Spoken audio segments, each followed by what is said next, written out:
And we move at light speed. Last of a giant breed. My Akis move at light speed.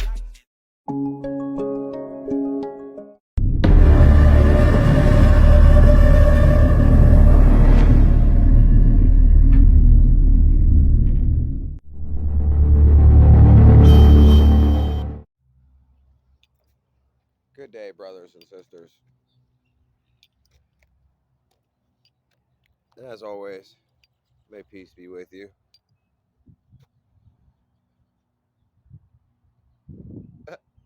uh, I believe I just witnessed something amazing. Right as I hit upload on the video I'm uploading right now, I see which channel is it? I'll preview it in this one. But I see this channel and it's saying, oh, something hiding in Siberia. And it's pointing and it looks like at the rock, it looks like a big head peeking out of the ground. Or should I say the hillside. What have I been showing? I have been bringing this that everything is biology. Everything is biology. They just, covered it up a little bit, but you can still see it.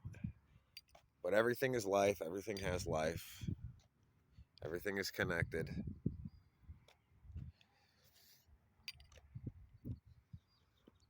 So I see a channel, and I believe they are now, other people are starting to see this. So God's people, it's like when you bring something to light, whether if people are seeing it or not, when you bring something to light and you bring it to the world, whether people see it or not, other people that have the Spirit are going to receive the information and they're going to see this stuff. That's why we do this. We don't do this because we're seeking recognition. No, we don't care. Is what we care for is we need to get the information out there, no matter what. And once the information's out there, brothers and sisters, there is no stopping it. May peace be with you all. That dragons exist. The stories about dragons are literally everywhere. They exist in every single culture out there. Not only that, but you see them all the time in movies, shows, cartoon, and the list goes on and on. Yet there is no evidence to find about them anywhere. I've looked everywhere to find anything about dragons. All I could find was that there was a dragon skeleton that was allegedly found in China that was around 60 meters long. It's unknown if it's a real or fake. I also found out that there was a dragon skeleton discovered in Iceland that was frozen, and allegedly its features were preserved, and it's said that the government took the dragon and put it in a museum hidden from the public. They also fact-checked it. You can also see some structures that have dragon statues, and the Tartarian Empire had a dragon flag on it.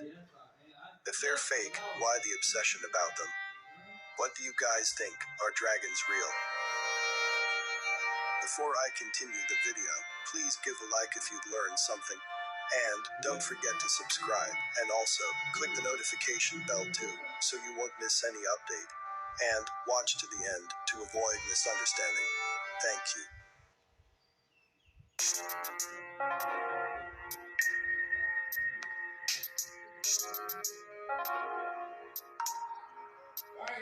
Plato in the Timaeus Dialogue says that God created the world from ether. Lucretius Carus in the poem On the Nature of Things mentions that the ether feeds the constellations, that is, the luminaries consist of condensed ether. A somewhat more detailed picture is given in the writings of Aristotle. He also believed that the wandering stars and other celestial bodies consist of ether, or quintessence, which is the fifth element of nature, and, unlike the rest, fire, water, air and earth, eternal and unchanging. Aristotle wrote, "The sun does not consist of fire. It is a huge accumulation of ether. The heat of the sun is caused by its action on the ether during its revolution around the earth. Ether also fills the entire extraterrestrial cosmos, starting from the sphere of the moon."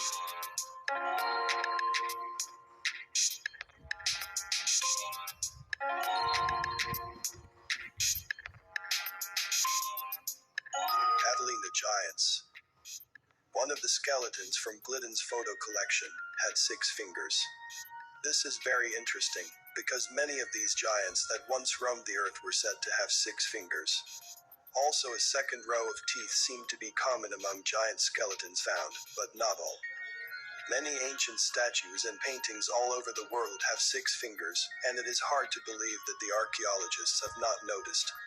So why have they not told the public about this remarkable fact? What do you think?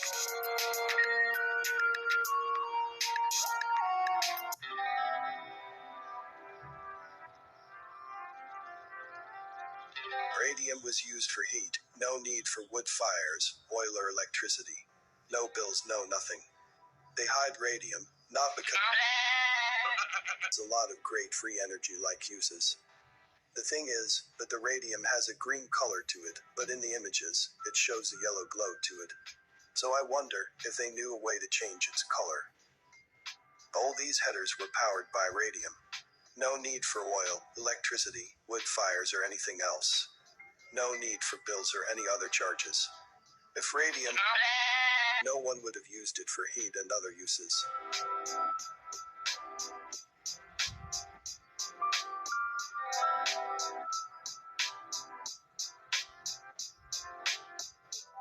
Will we ever know the real age of the Great Pyramid? It is generally believed that the pyramid was completed in 2540 BC. However, some scientists question this theory because of the inventory still found at Giza. The text carved on it says that Khufu did not order to build, but only to restore the Sphinx. In addition, modern research shows that the furrows on its body are the traces of precipitation, and this level was the last time in this place 8,000 years ago. So how old is the Great Pyramid then, if the Sphinx is considered a later structure than the pyramids themselves? There is no answer.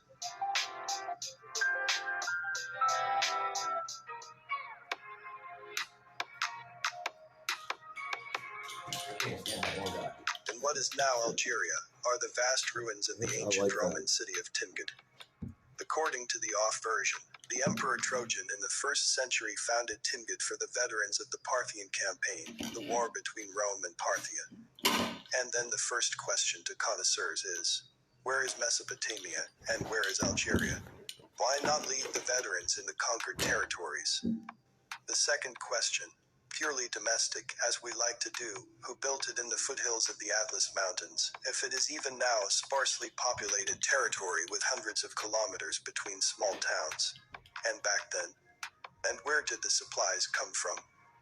The Roman Empire never had any problems with land, so why build in a remote place that was hard to reach, hard to supply, and hard to control?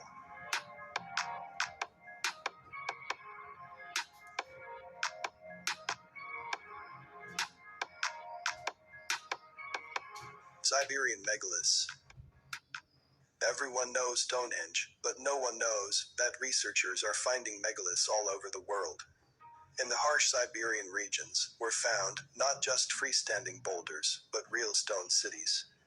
Huge buildings are assembled from different sized Lego pieces. Ancient masonry similar to that used by the ancient Egyptians in the construction of the pyramids. While everything is clear with the Arabian cones, in the case of the Siberian stone cities, there are more questions than answers. Why did ancient people need such huge stone walls? From whom were they defending themselves? How could they pull on themselves heavy boulders? Finding the answers would take too much time. Do you see what I mean, brothers and sisters? Yes, that maybe people aren't quite fully grasping that everything is biology and that these things were there to begin with, and all man did was add to them, making the extension, the connection from below to above. Mud fossils, people. Now, with that being said, let's move on to the Third Testament. Your mission is to imitate your divine master during his stay on earth. Remember that when I visited the homes, I always left in them a message of peace. I healed the sick. I consoled the sorrowful. the sorrowful with the divine power, with love that love possesses. Sorry about that. Never did I fail to enter a home because I would not to believe there. I knew that on leaving that place, the heart of its dwellers would be overflowing with joy, for unknowing their spirit had glimpsed the kingdom of heaven through my teachings. At times I went to their hearts, in others they searched for me, but in all cases my love was always the bread of eternal life that I delivered to them in the essence of my word. Then I skip to the doctrine of Jesus. Jesus showed you charity, meekness, and love. He came to teach you to pardon your enemies from the heart, to say to you that you must flee from lies and love truth. He made manifest to you that for the evil as well as the good done to you, you must return always good. He taught you to respect each one of your fellows and showed you how to find the health of body and spirit and honor with your life the names of your parents, so that in your turn may be honored by your children. Now, with all this being said, let's look at the Black community. I want to call it I don't know what to call it, because it's fueled by social media. Correspondent Kennedy Rude McCullough. We're going to start with you, Kennedy. So when we hear relationship goals, yes, Beyonce, Jay-Z, Will and Jada, Remy Ma, Papoose, are those relationship goals? Because a lot of people aspire for what they see on social media. Right. And you know what? I think that's really important that we bring up the social media aspect, because that does have something to do with the way we see ourselves reflected. And maybe we do inspire to some of these situationships that I don't think we should be aspiring to anybody's relationship as a benchmark for what we should be emulating in our own lives.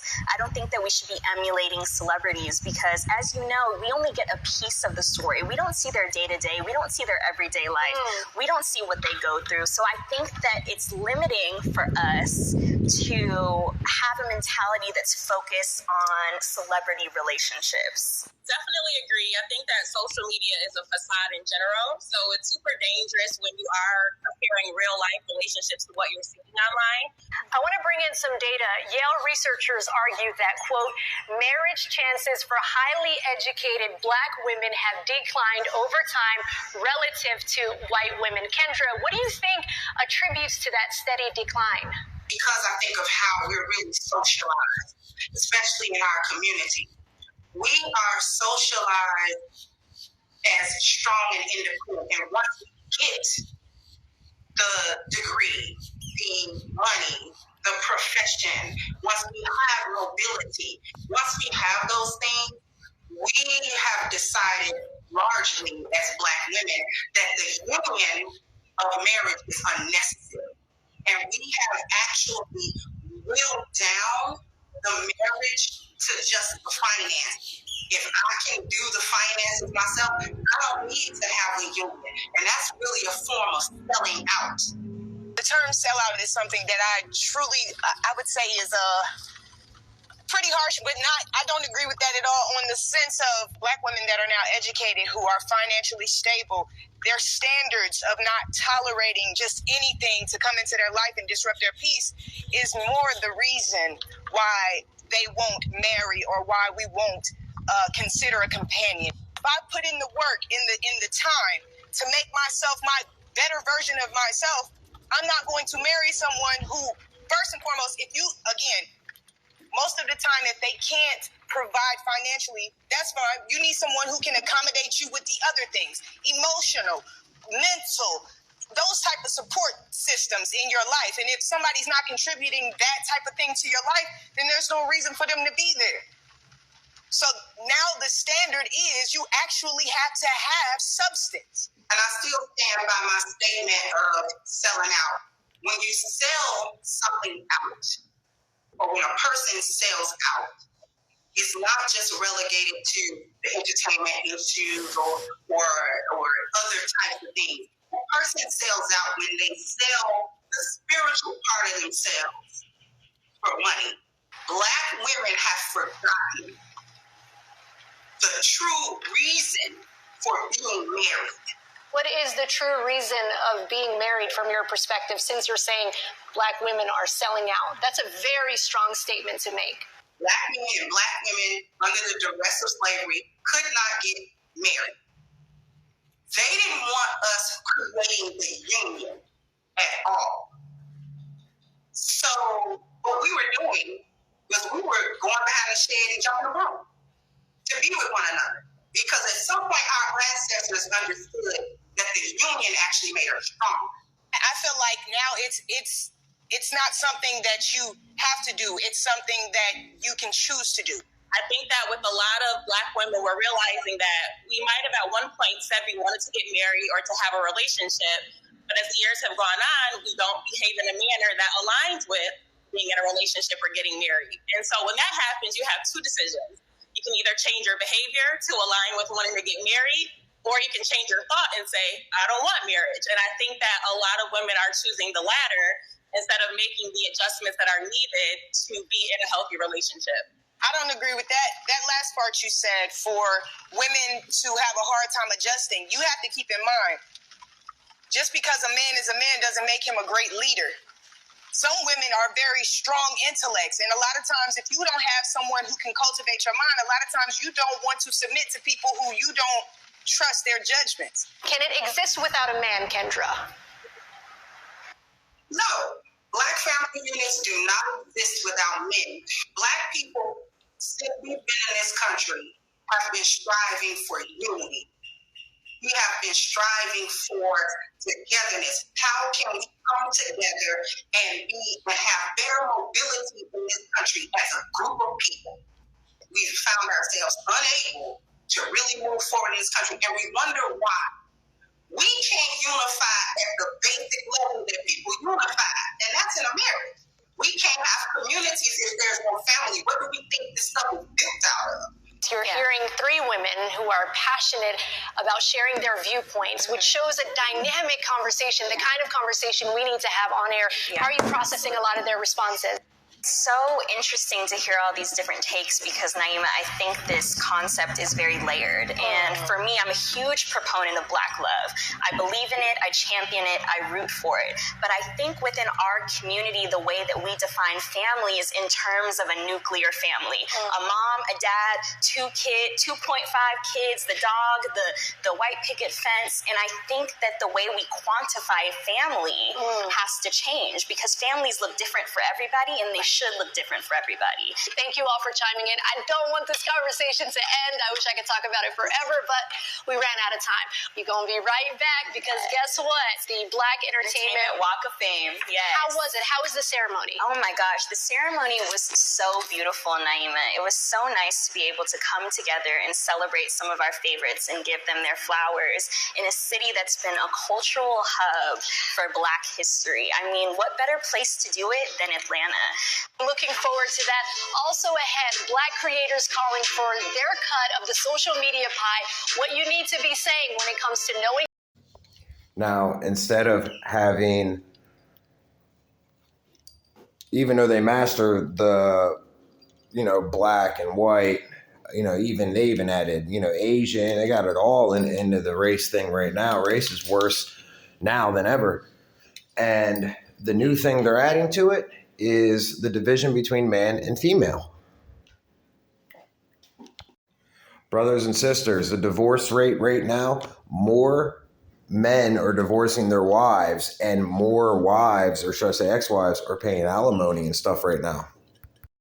And I'm talking about good men that do good, that want to do good, that want change, are being forced to divorce their wives because they think they are better than their man and have lost their understanding and compassion for them and built animosity over time. It takes time to break this spell, and it takes time to rebuild what has been broken.